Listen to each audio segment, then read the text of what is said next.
afternoon. I want feedback. Good afternoon. Hey, Derek. How you doing? A little louder. Good afternoon. Good afternoon. Well, I am very excited to be with you this afternoon. And when I saw Robin sent me the theme that you're using for the Diversity and Inclusion Week, it starts with me. You see the play on words, me and Meek. You know the first thing I thought about? Remember the Michael Jackson song? It starts with the man in the mirror. Mm-hmm. Right, remember that? Yeah. Okay, I'm not that old. Y'all remember Michael Jackson? Like right? Wrong crowd. It is about, it's about everything that we want to do and everything, the way we want to learn and grow. It starts where? Me. It starts with the person who you're looking in the mirror. So I'm very excited to be here. Very excited the university is having this forum. And I guess I want to start by letting our illustrious panel introduce themselves. You have information with all their background. So the only thing I want you to do is to tell your name and actually what year you graduated from Ole Miss. Jess, we're going to start with you. My name is Jesse Holland. I graduated from the University of Mississippi in 1994, double major journalism and English. Selena Standifer, and I graduated with the class of 2001. Kells Johnson, I graduated class of 2014. Kimberly Dandridge, and I graduated in 2013. Poinesha Barnes, and I also graduated in 2013. Ashley Ball, I graduated in 2013 as well. Gabriel Austin, and I'm a member of the class of 2015. So, this is going to be very interesting because one of the first questions is to tell us a little bit about what Ole Miss was like when you were here. And I think all of them can answer it almost the same way, right? But Jesse, you, I think, were the earliest graduate. So will you tell us a little bit about Ole Miss and what it was like when you were here? Earliest, oldest, whichever word you want to use there. Well, I came into Ole Miss in 1989.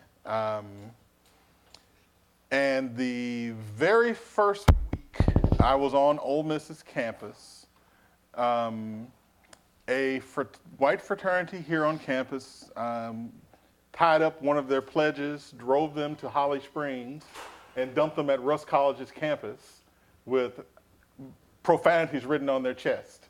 That was week one at Ole Miss for me. Needless to say, Ole Miss has changed a lot since then. Ole Miss still has challenges, of course. Everywhere has challenges, but it's been, I can say that between then and now, Ole Miss has changed a lot. In what ways do you think Ole Miss has changed? We've always had conversations about race at Ole Miss, going all the way back to James Meredith and even before that. But I think we are more tolerant of each other now than we were when I arrived in 1989. A lot of the old conversations we had about race at Ole Miss, the conversation we have now are more nuanced, more open than what we had when I arrived here on campus. And a lot of the, I would almost say a lot of the overt racial issues that we had when I arrived here, I would have said before today's panel, earlier panel, that we didn't have those issues on campus anymore, but apparently I'd be wrong about that. But I think we don't have as many than we had when I arrived here. All right, Kim, you had a unique perspective because you served as the first African-American female elected ASB president. So tell me about that experience and what it was like when you were here as a student. So I had a lot of different experiences here, and of course, Ms. Rose knows a lot of us had a lot of conversations about these. But it was very interesting. So the year that I was elected student body president was also the year that we were celebrating 50 years of integration. So it was a very interesting time to be at the university because it was just a time of reflection and just so you could see how far the university had come. And at the time, I also was a member of Phi Mu, a sorority here on campus, predominantly white, and I was the only black member at the time of my sorority. And so my experience was very different. I had a lot of challenges when I was here. A couple weeks after joining Phi Mu, there was a blog put up online that said Phi Mu accepts black girl equals laughing stock on campus. And so that was just one of many incidents that I had here.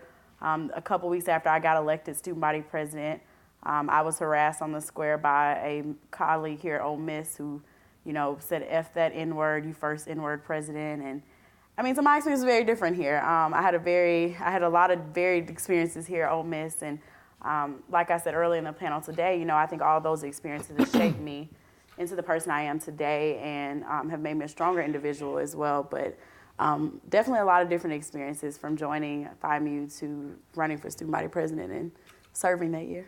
So when you deal with a situation like that and someone calls you a name, how do you persevere or how do you maintain, especially when you've had 2 or 3 situations? You get over one and then something else happens and something else happens.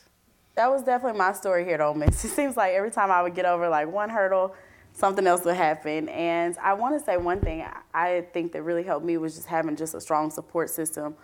There were alum here from the university that reached out, black, white, so many after they heard about the incidents, and they just poured love into me while I was here.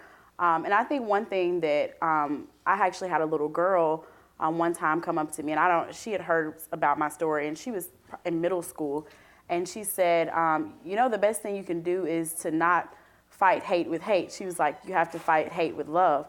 And she was a young girl, and just the words that she said to me just really resonated with me, because that's kind of what I've tried to do, throughout those instances. I try not to, I could have easily that night at the bar, the guy called me the N-word, took a bottle, slammed it upside his head. That's what I wanted to do. But, I didn't, I went about a different route and didn't act out of hate or my anger. So I think anytime you have an incident where somebody's calling you slurs or anything like that, you have your response sets the tone. Your response says a lot about who you are as well. So I want to throw the question out to anybody else on the panel, because I don't know about your unique experiences, but if you'd like to share, please share with our audience today. Sure. Well, someone like him, I joined a predominantly white fraternity here on campus, and so that definitely shaped my experiences after my freshman year. I joined when I was a sophomore. So I kind of placed myself in some situations that were pretty uncomfortable. My dad definitely advised against me doing this, but I wanted to do what I wanted to do because I was 19 and just out of the house. And so I did. And, Ole Miss was great to me, but I definitely got to see kind of the difference there, because there is a split, on fraternity row or, in kind of the white Greek world and then outside of it. So I got to see how it was, like kind of on the inside and outside both, because my freshman year, I was just, a normal student with barely involved in anything. But I did see that there is a stark difference. I won't say that the Greek community here isn't working towards being more inclusive, because some of them are, but there's definitely strong pushback. I see it now even with like some of my former brothers. There's strong pushback against the efforts to make the entire campus more inclusive. I have a different kind of question. How did the black Greek community respond to you joining a white Greek Well, community? so my first year I lived on campus, or I got here, I knew one person basically when I got here, and most of my floor mates were white guys, so that's kind of where I had no idea white people have fraternities until I got here, and I was like, yo, that's really interesting. They have some really big houses. These parties are fun. So let me see what this is about. Academic excellence? No. So that's kind of where it came from, because I was one of 5 black guys on my floor. So and none of them were Greek. None of them expressed any interest, but people who on my corner of the floor, it was like a mostly white corner, and so that's kind of where the influences came from.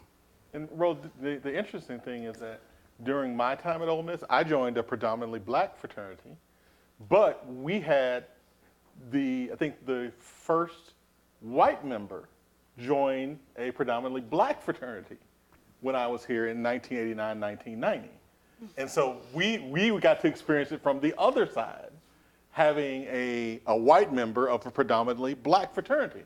I think there was maybe one white guy who joined a black fraternity before him. I think he was on his name's Mark Griggs. And there was only 6 of us I pledged Omega Psi Phi. And there was only 6 of us. And he was number 6. So we got to experience it from the other side, from black Greeks as well. Why are you letting a white person join a black fraternity, because back in those days, there were no black members of any white fraternity or sorority.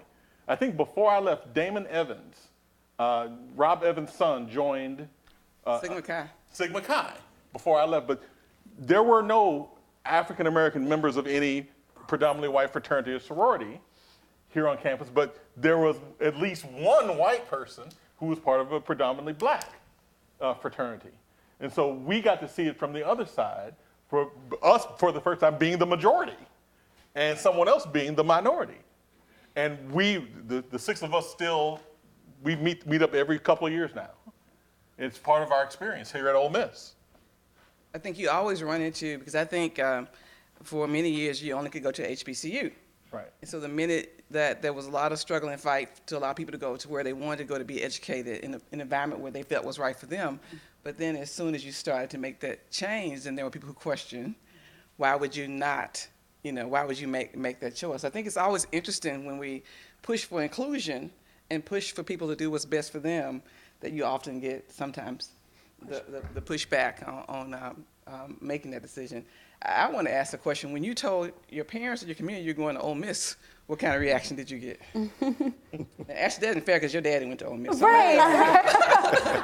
My dad was totally against Ole Miss. He was very upset. He found out I attended a JUCO, and I was on the homecoming court, and they tell about you, and they're like, her plans are to attend the University of Mississippi. So after, we got ready to take pictures, it was like, we were taking pictures, he goes, what do you mean the University of Mississippi? Like, oh, what are you talking about? So he was very upset. It was just from, because of his age, the stereotype of all the racism, he just felt uncomfortable with me attending here just because of the past.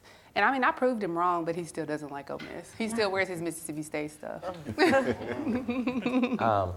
My family was definitely against it. I'm from Louisville, Mississippi, which is a very small town about 2 hours south of here in central Mississippi. And it's right outside of Starkville, which is the home of Mississippi State. So everybody in my family goes to Mississippi State.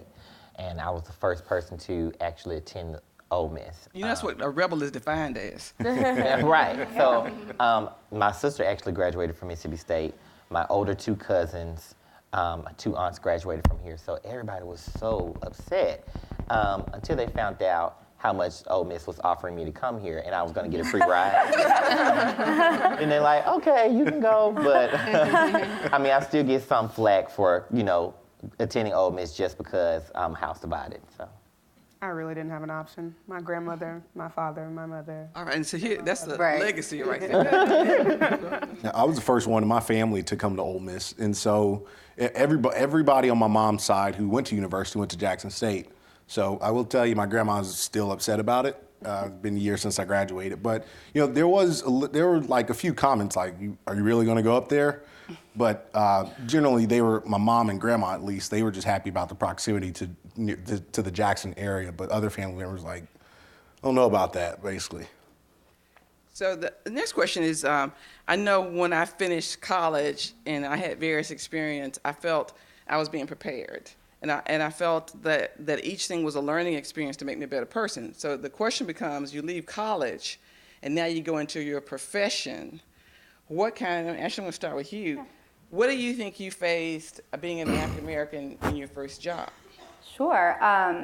I've been out of school for about 4 or 5 years now, and what I will say, my experience at Ole Miss has been a lot different from some of the people on the panel. I've had a lot of indirect experiences, not a lot of direct experiences with dealing with head-on racism or diversity. But what's so interesting, being in public relations and media relations for a huge corporate company, I've found that I've been the only Black person in many settings. And I want to talk about one particular experience that recently, about 2 months ago actually, happened to me. I was getting ready to enter a meeting with a few of my colleagues, and there were a few colleagues who were going to call into the conference call. So it was a conference call / meeting. Upon starting the call, one of my colleagues went around to kind of give a roll call on who was attending the meeting, who wasn't in the meeting. And when she got to me, number one, she accidentally called me the wrong person's name. She actually called me another Black girl's name who works in the office. I really didn't think much of it at that moment. It's an honest mistake, no big deal. However, when she, and this is really, my dad's in the audience, and I get really emotional about it because I had no idea how to respond to it. But when she realized she made the mistake, to cover it up, she made a joke, and she said, "Oh, you guys know who I'm talking about, the other black girl who works here in the office." I had no idea what to say, no idea what to do. I was so stunned, very uncomfortable, obviously. I was very embarrassed.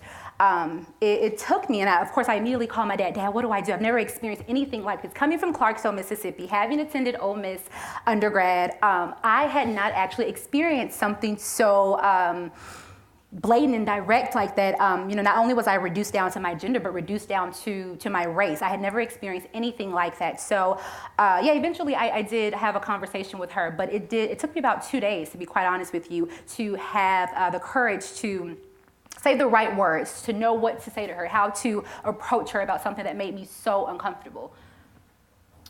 Would anybody else like to comment on that as your profession? What did you? Sure. My name is Poinesha. It's what some would call a stereotypical black name. Very proud of my name, as I told the last panel. Named after my father. His name is Poindexter. New story. So when I was first entering the workforce, I had a resume. Ms. Street may remember she brought in Harold Burson from Burson and Marstellers, and he looked through everybody's resumes. He looked through my resume. She had already introduced me. He was like, "I've heard so much about you. You're such a promising student, yada, yada, yada, blah, blah, blah, blah." Looked at my resume, said, "This is great, but."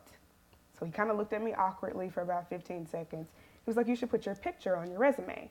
I'm a news producer. I'm not on air. Yeah. I've never wanted to be on air. So it kind of confused me as to why I would need to put my picture on my resume. They don't need to know what I look like. They just need to know that I can type.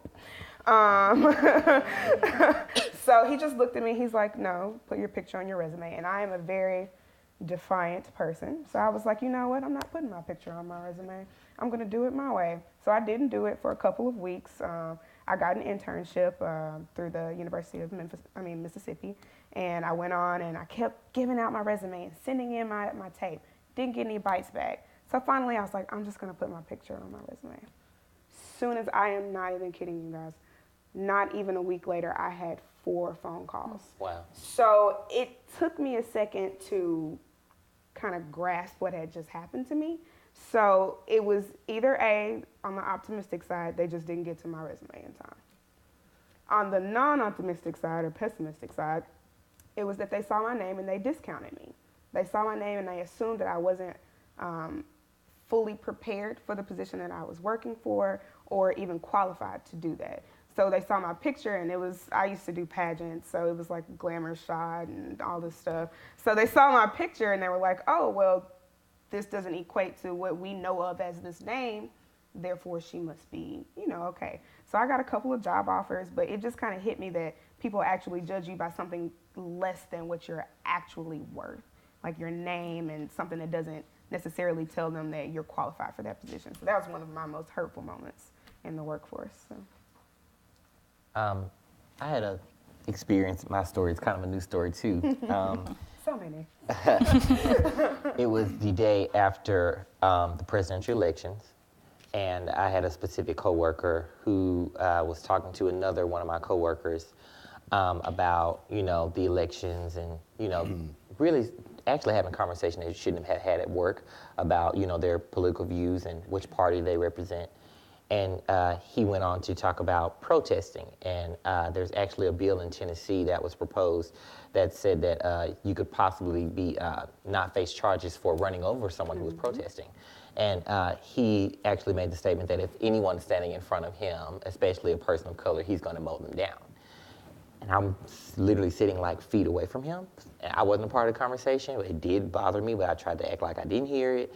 And then he said, "Yes, so Kells, who did you vote for?" And I said, "I digress." And so I just continued to do my work. And then he came around my desk space, pulled a chair up behind me and said, "I think I make you feel uncomfortable. Am I making you feel uncomfortable right now?" And I said, "You're not making me feel uncomfortable, but I think I have a hint as to what you're trying to do. And you're not going to get me to go there with you." So I had to kind of maintain a sense of professionalism, but I never thought that I would actually face a person who would really just pick and poke and prod at me just because they felt like they knew what my political beliefs were and who I voted for, and they don't actually know anything about that as far as, my decision, because I never had that conversation with them. Okay, as a seasoned person, Jesse. Seasoned, here we go again. I'm more seasoned than you, so you kind of seasoned. All right. So if you're giving advice, because all of these are recent graduates, for the graduates who will soon be graduates and in the workplace, when you run into those kind of issues, what advice do you give? Because you need your job, right? Mm-hmm. Don't we need our jobs? Mm-hmm. We need great relationships at work to be successful. Mm-hmm. You do. So how do you maintain great relationships and be successful? How do you educate without reacting? You try to remove it from the realm of the personal and keep it in the realm of the professional, because there are going to be so many times, and we even have this cool word for it now called microaggressions, that people are going to either knowingly or unknowingly say something that's going to insult you. Once again, sometimes it's going to be on purpose. Sometimes they may not even know what they're saying.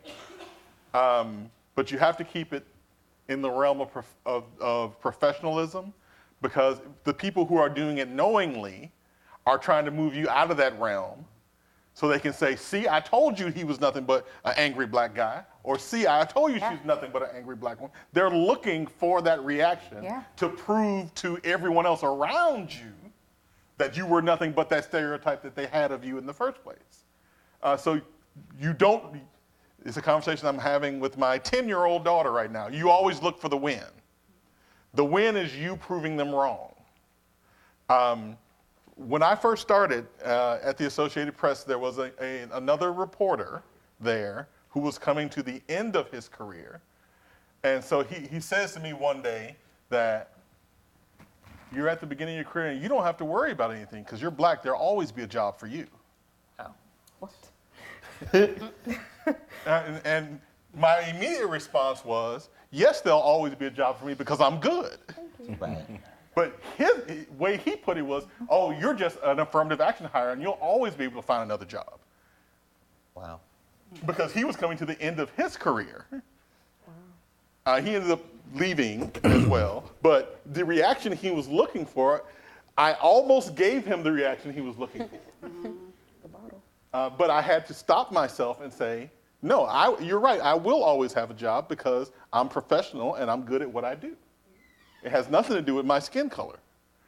And that's one thing you always have to keep in mind. And it's almost sad to say that you almost have to prepare for it.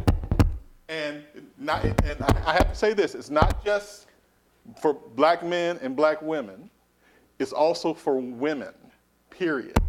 Because you're going to face some of the same things that black men and black women face in the workplace because you're a woman. Because you're a white woman, you're going to face some of the same questions that we face all the time. But you have to prepare for it. Don't let it surprise you, because the worst reaction you can always have is the last minute off the cuff knee-jerk reaction. Mm-hmm. Because that's when you say the wrong thing.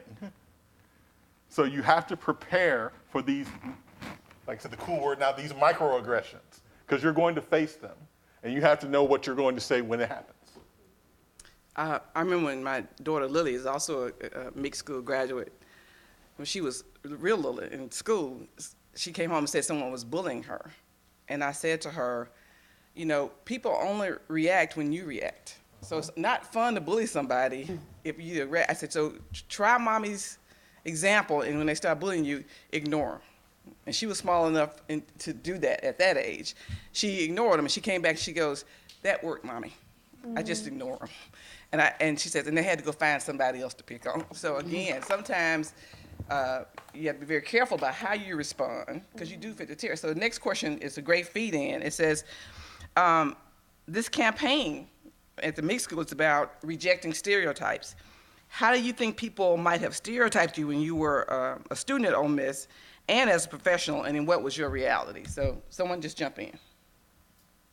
So, side story. I have an afro. under my dreads. So I was telling the last panel that some people just don't know what to do with me. So I came from Ole Miss, so they think, oh, you're an Oreo. Like, I've been called an Oreo. I've been called white girl. Yeah, I know what an Oreo is. Black on the outside, but White white on on the the inside. inside. So, but then they see my afro and they're like, she's woke, and like, it's just, it's a really confusing thing for them. But I've had to battle more from my Ole Miss side into my profession. Is I'm very firm in my profession.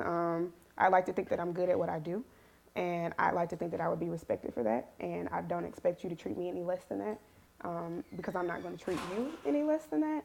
So when I first got there, fun story, none of my coworkers liked me, like not one, because they said that I was mean or I was angry or I was too firm. No, if that camera shot isn't set, I'm not going to take it. It's quite simple. So with me not being very friendly and nice, and that comes from being a woman, you guys. Like, if you're not smiling and bubbly and butterflying every day, they think something's wrong. Well, it's after I established that that's not the case, like, I just want this to be done right because I work so hard to make sure everybody looks good on television. I expect you guys to do the same thing. And then they finally got to know me, and they got to find out that, you know, even though you're from Ole Miss, you're not part of this like racist conversation that's happening, but you're willing to talk about it. You're not just a black woman. You're not just a woman with an afro. You're not just a woman. So that was Ole Miss plus my demeanor plus my hairstyles plus started a lot of conversations in our meetings, and it helped us kind of like grow as a station because I work in a predominantly black market. Memphis is like 60-something plus black. And it's been a talking point, Ole Miss and all of those things, and it's really helped mold our coverage into something that's more inclusive. Just to piggyback off of what Poinesha said, being in a place where I'm one of two black people, I think every day I do not want to be labeled two things. Number one, the overly sensitive black person who can't take a joke. And secondly, which I'm sure a lot of the women and everyone on this panel can relate to, being the angry black woman. Obviously, when Mrs. Michelle Obama was First Lady, I'm sure we saw in the press time and time again how people would just criticize her for not smiling enough or call her, oh, she's the angry black girl. That's something I think about every day. And just going back to the previous example I gave, it took me 2 days to actually confront my colleague because, again, I was so afraid, oh my gosh, she's gonna think I'm coming at her too aggressively, or I can't take a joke and I'm being too sensitive. I do think about those things every day in my career being in corporate America. And so I think those are two big stereotypes that black women and men face all the time. Gabriel, what about you? I'll say I've been generally lucky so far in both the newsrooms that I've worked in. One, we just kind of stayed away from those things and everybody kind of got along. Like, I'm not sure beneath the surface it was so, the same, but tiny TV station, everybody knows everybody. And we got along well. Now at my new newsroom, I mean, we have to be the most diverse newsroom within 250 miles in any direction. We have older people, we have members of the LGBT community, we have black men, we have black women. We have some of everything. Now, my kind of, me being stereotyped came more so from kind of family. Like, oh, you went up there with all the white folks, you wear shorter shorts than we do, blah, blah, blah. And so, like, that's where it's kind of come from. And I'm like, I'm still a person, I'm still the same exact person that you all knew with some slight changes instead of changing completely because, this place didn't really change who I was. I might have found myself here completely, but, it didn't change me.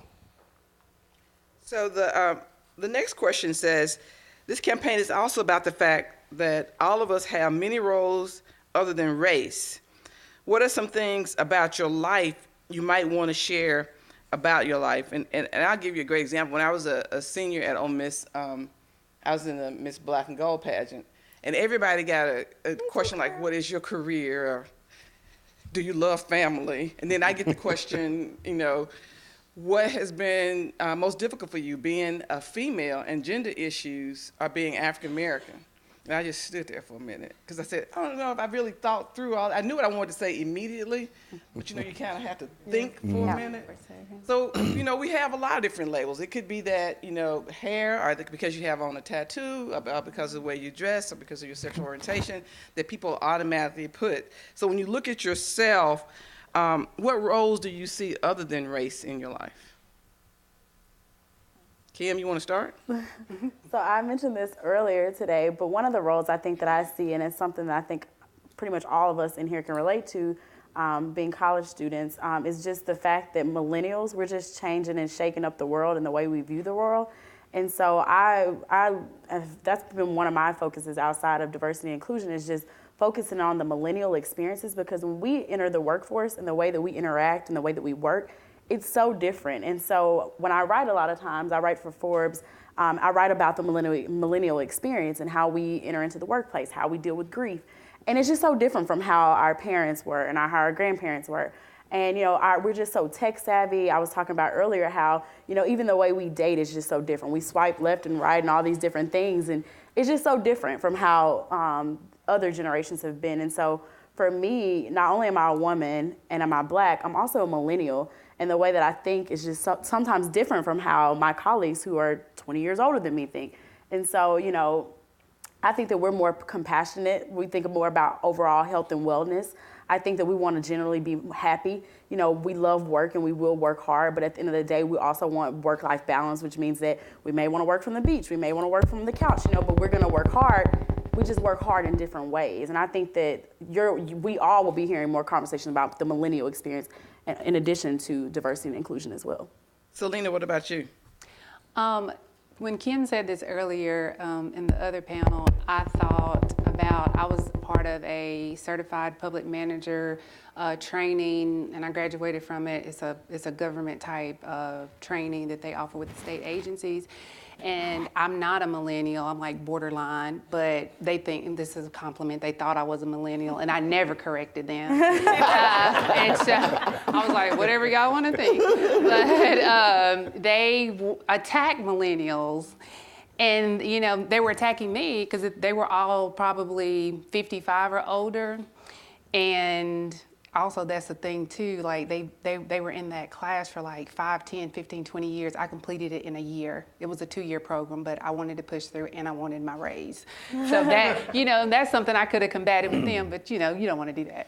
But they attacked millennials. They said that, that millennials were lazy. It was high turnover in state agencies because of they didn't say salary, because I don't think millennials really care about money. They care about being happy. Mm-hmm. So they said, if they're not happy, they leave. And they just said, they're not trustworthy. They're not committed, like, the older generations commit to, mostly if they work somewhere, they stay there 10, 15, 20 years, or they retire there. And they just said they're concerned about the world. So, it's interesting that she, talks about that millennium, because it is a big conversation. This is a conversation among others besides millennials too, because they really are worried about what's going to happen with the world, because they feel like that millennials are not like 100% committed. That y'all don't want to work 90 hours a week. We will, just from the beach. Right. Kells, what about, feedback on that?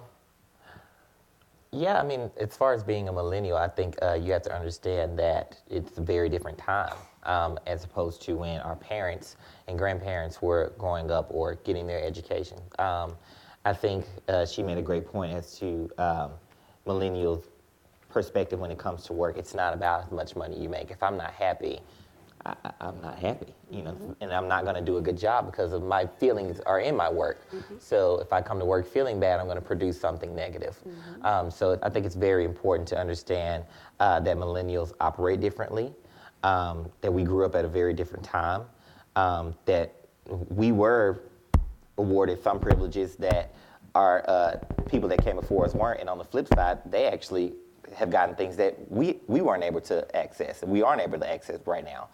So I think that the narrative behind being a millennial definitely needs to be understood a lot better. All right, Poinesha, you said you were participated in pageants. I'm going to ask you my pageant question. Oh no. Have you faced more issues as an African American or as a female? Oh. I'm gonna give you my 5 second. I would have to say that mostly because of my name, I have faced more as an African American than I have as a woman, because I went natural, which is a struggle. So just being Black and trying to figure out who I am as a woman and as a professional and having to explain it to my coworkers, I think just being Black has probably been the most trying.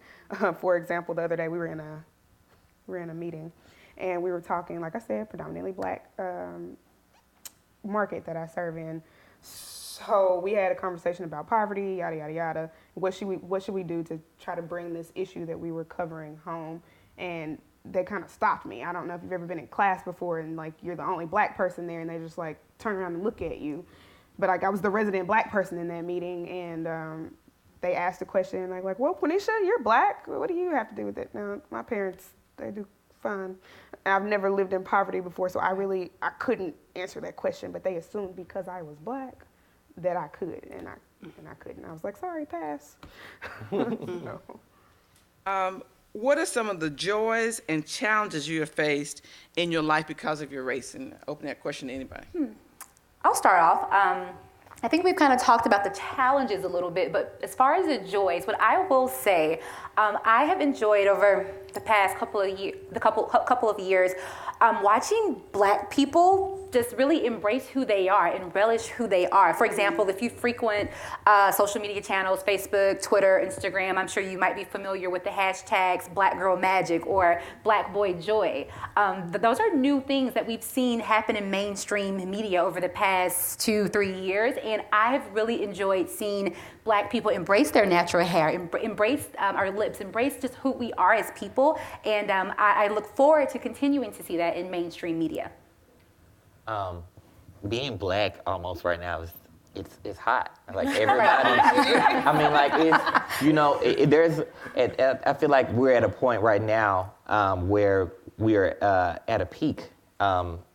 Just being a minority and loving who you are and loving your beauty and loving where you come from. Not being scared to say, yeah, I enjoy fried chicken and I love 2 Chainz and Gucci Mane. You know what I mean? Something like there's something that's just so unique about it. Peg for Frank Sinatra, I'm sorry. You know, like there's something that's so unique about it that says, you know, I can play my rap music on the way to my job in corporate America. You know what I mean? And then get off work and play some more rap music. You know, I really feel like right now there's just so much beauty and it's being celebrated because so long it was something that was suppressed. You know, you weren't supposed to be happy about it. So now, I've heard, especially during the civil rights movement, a lot of African American journalists say the only reason they got to be journalists in the cover was because they wanted an African American to cover the news around civil rights issues. So I ask you the question today: do you think sometimes you're handed roles that are about the African American community because of your race? And what advice do you have for journalism students on covering racial issues fairly?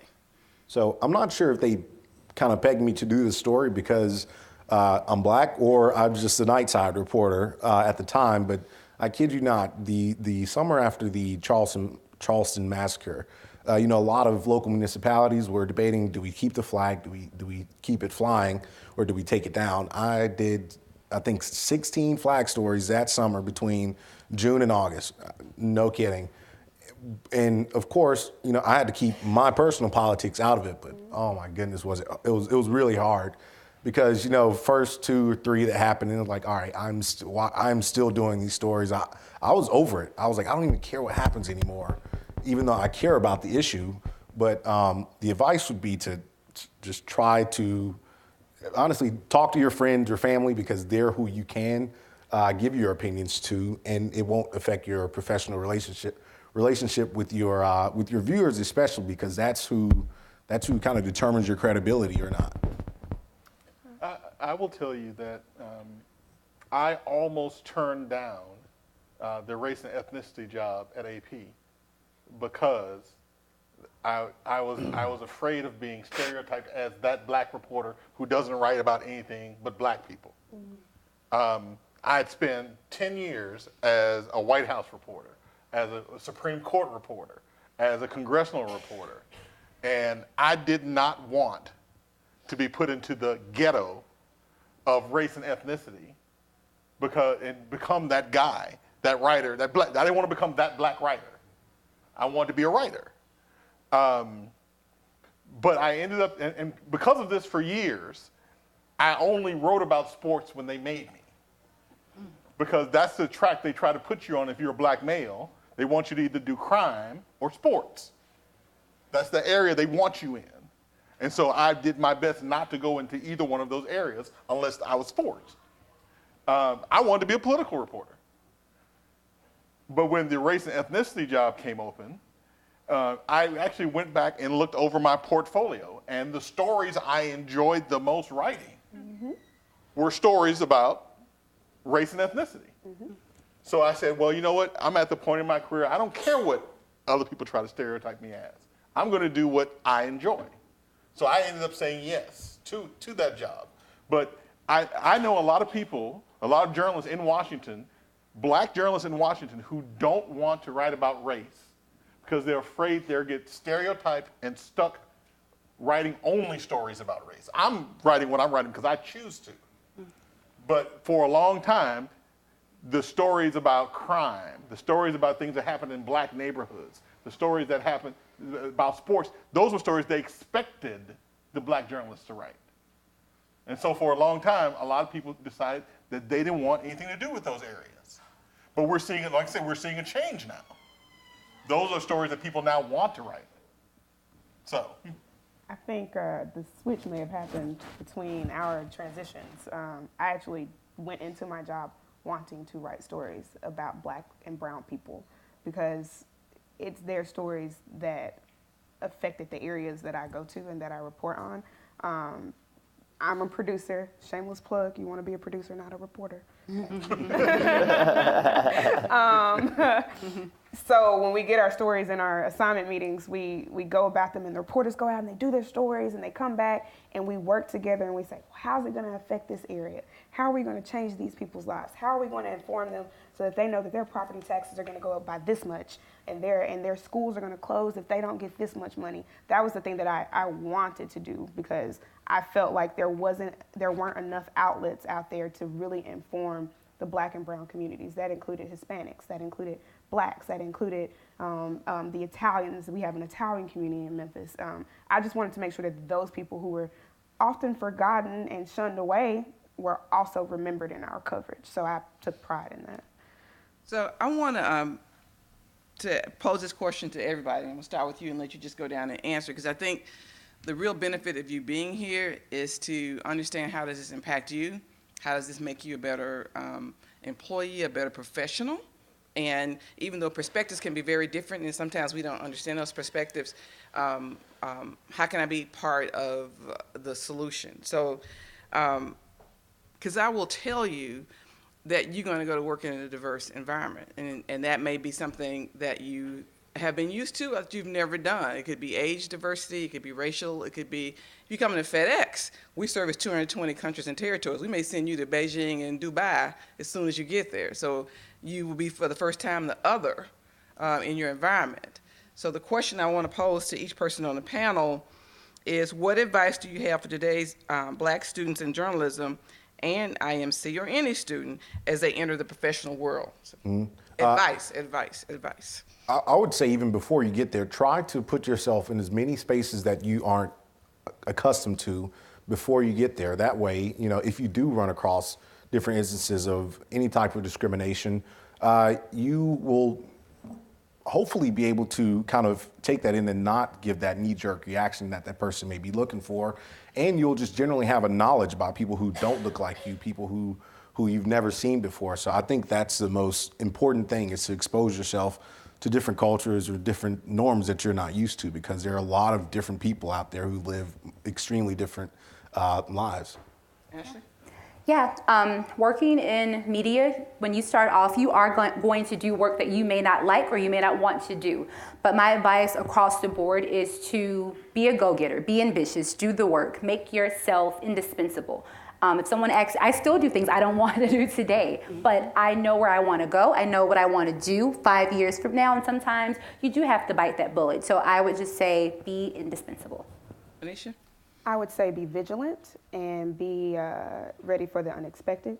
For any of you, if you're going into marketing or PR, or if you want to go into broadcast or print journalism, when you go out on these stories or when you're in these meetings, don't just look and talk. Like, listen for what the real issue is and pay attention. Stop talking, just listen. Be vigilant, because the story that you think is happening, there may be something much bigger happening near you or beside you. My biggest piece of advice would be open-minded. I think that a lot of who I am and how I am professionally was impacted on my experiences here at Ole Miss, because I wasn't afraid to put myself in uncomfortable situations and be around people who didn't look like me and interact with people who didn't have the same religion as me. And so I would say be open-minded, get a different friend group. Don't just always be around people who look like you and talk like you and went to the same church and all that. I think it's good to put yourself in spaces sometimes, even if those spaces sometimes make you feel uncomfortable, because you will grow as an individual. And I think that you enrich your life when you learn about people from different cultures and different backgrounds who aren't like you. And I was saying this earlier, but I learned so much about the world living in a sorority house here on Sorority Row with my 400 other sorority sisters who did not look like me. The things that they taught me, the experiences that we shared. We had our times and there were some rough moments, but I learned so much from them. And then I also learned a lot from being president of the Black Student Union here. There were just very different experiences. One was one experience, the other was the other, but I learned from those experiences. So put yourself in different experiences and be open-minded. And what did you think when you learned that the FAMU's elected their first African-American president? I was really excited. I've been trying to find Phaedra on campus today so I can give her a hug. Mm-hmm. They took me by the sorority house after lunch today, and I got emotional because it was like coming back home to go to the FAMU house. And I thank the journalism students here that were FAMUs. Thank y'all for taking me over there. But I was really happy that Phaedra is elected president of FAMU, and it just kind of shows how far the university has come. And you know, I went from being a FAMU to having a blog about FAMU taking a Black girl, and now FAMU has the first Black president, and I'm just proud to be a member of that sorority. I don't know how to follow up after that. My advice would definitely be, as I said earlier on the earlier panel, go in with the goal to integrate and not assimilate. Being a minority working in media, there aren't many of us. And you want to stay true to yourself. And there are going to be a lot of times where you're pressured into being one way. And if you're scared of standing out, don't be scared. It's okay, because you're automatically going to stand out anyway because you're a minority. So I think that's the goal that you want to keep in mind, to have the goal to integrate and not become something that you don't want to become, or something that you're going to dislike later on. My advice would be to be versatile and don't be afraid to step outside of that comfort zone. Sometimes you second guess yourself, and then later you'll regret it. So you should just go ahead and go for it. You're not going to die or anything. It'll be a lesson learned. Either you're going to, you'll learn from it regardless. So you should always just, step out of that comfort zone and try it. And then, as always, if you're a hard worker, nobody can combat that. Your hard work will shine on its own. All right, just the last piece of advice is with you. Surround yourself with people who are going in the same direction that you are going, or people who are where you want to go. Mm-hmm. This actually piggybacks on something I said earlier about getting internships. You want to find people who will help you get to the point where you want to be, whether those are mentors, whether those work colleagues, whether those are your friends. I did internships so I could see how life was at real newspapers. And one of the guys that I interned with at the Birmingham Post-Herald is now the East editor of the Associated Press. I did an internship at the New York Times one summer. The then Metro editor of the New York Times is now the executive editor of NPR. You never know who you're going to meet in the spaces you want to go to. So make sure you surround yourself with the people who are going in the exact same direction you're going, or at least in the same general direction you're going, and make sure you surround yourself with the people who are where you want to be in 10 years, in 20 years. Y'all, let's give our panel. I'm so sorry. I didn't know. I didn't mean to cut you off there. You had that? No, that's good. That's a good stopping point. All right, that's a good panel. A hand of applause. I just want to thank each one of them for being here and for Robin for organizing this, but I want to leave you with a quote from James Baldwin, because I think this is why it's important we have these discussions. He says, "Not everything that is faced can be changed, but nothing can be changed until it's faced." So thank you so much for attending.